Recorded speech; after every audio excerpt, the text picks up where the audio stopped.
Ya, kita kembali lagi di Taman Surga, tamannya orang-orang yang berilmu. Ya, sudah nyaris di penghujung acara di kesempatan kali ini. Saya baru sadar, Sin. Pak, ternyata saya matching baju sama ibu-ibu nih. Saya bisa diterima nggak di pengajian ibu-ibu nih? Bisa, cuman beda lah, Beda peci muhrim, ganti, ya? mau kena.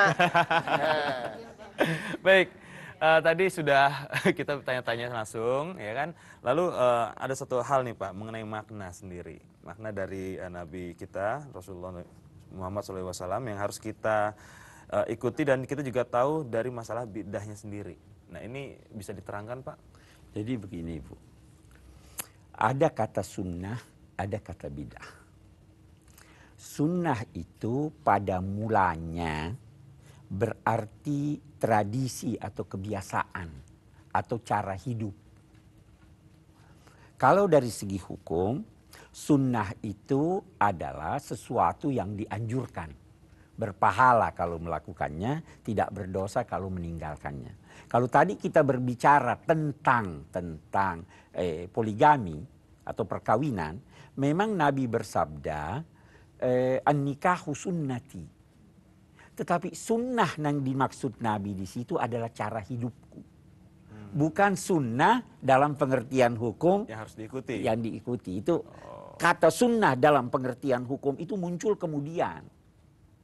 Simpang siur ini. Apa yang dikerjakan oleh Nabi Shallallahu Alaihi Wasallam itu ada yang kita baik, ada yang wajib, ada yang bagus kita lakukan, tetapi ada juga karena pertimbangan situasi yang sudah berbeda, maka kita tidak dianjurkan lagi melakukannya. Saya beri contoh, Nabi waktu haji melontar pada waktu tertentu, karena jumlah jamaah belum banyak. Sekarang sudah membludak. Saya sudah tidak bisa berkata bahwa afdal melontar sesudah zawal. Walaupun itu dilakukan oleh Nabi.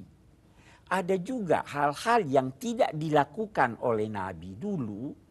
Kita harus lihat kenapa Nabi tidak melakukannya. Boleh jadi beliau tidak melakukan karena belum ada sebab. Saya beri contoh. Al-Quran itu tidak dibukukan pada masa Nabi. Nanti pada masa Sayyidina Abu Bakar baru dibukukan. Apakah itu berarti Sayyidina Abu Bakar melakukan bid'ah? Tidak. Itu bid'ah, kalau mau dikatakan bid'ah itu bid'ah yang baik. Nabi tidak melakukannya karena orang masih hafal semua. Setelah itu banyak sudah orang yang masuk Islam, sudah banyak ini, sudah diperlukan untuk dibukukan. Itu bukan bid'ah. Nah, jadi kita harus pandai-pandai nih. Tidak semua yang baru itu lantas ditolak. Tidak semua juga yang pernah dilakukan oleh Nabi. Tapi kalau situasi sudah tidak memungkinkan, kita berkata, enggak, saya tetap mau begitu. Jadi kita harus tahu sunnah dan bid'ah. Saya kira Iya. Oke, baik. Mungkin kita bisa langsung simpulkan untuk pertemuan kita di kesempatan kali ini, Pak. Kalau kita ingin simpulkan bahwa Allah Subhanahu wa Ta'ala memilih Nabi Muhammad Sallallahu Alaihi Wasallam sebagai Nabi yang terakhir, itu pilihan adalah pilihan yang paling tepat, agar supaya menjadi teladan yang diteladani oleh umat manusia sejak masa beliau hingga akhir zaman. Dalam konteks meneladani beliau ini, umat harus pandai-pandai membedakan kedudukan beliau sebagai rasul, sebagai mufti, sebagai pemimpin masyarakat, dan sebagai pribadi, sebagai hakim. Karena itu, tidak semua apa yang dilakukan oleh Nabi otomatis kita harus lakukan.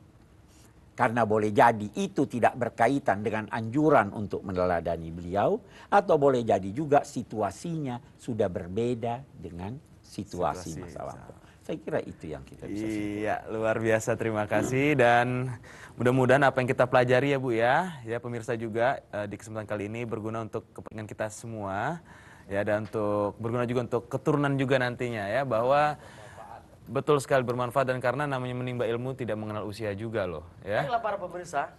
Terusin, terusin dong. Baik, kalau begitu tiba juga kita di penghujung acara di kesempatan kali ini. Tak lupa kami ucapkan terima kasih yang sebesar-besarnya kepada ibu-ibu nih jamaah dari pengajian Majelis Talim TK dan TPA Nurul Yakin Condet Jakarta Timur. Terima kasih Ibu. Iya, biru-biru semua, menggiurkan ya, menghanyutkan maksudnya warna biru. Iya, ente saudaraku, terima kasih banyak. Cerita-ceritanya tadi luar biasa. Luar biasa, Luar mantap. biasa, mantap. Yang jelas, tak lupa ucapkan terima kasih kepada Bapak Quraish Shihab selaku narasumber dan guru kami. Terima kasih Pak. Terima kasih. Iya, dan tak lupa kami ucapkan terima kasih yang sebesar-besarnya kepada Yayasan Lentera Hati ya. Semoga tayangan ini bermanfaat untuk kita semua.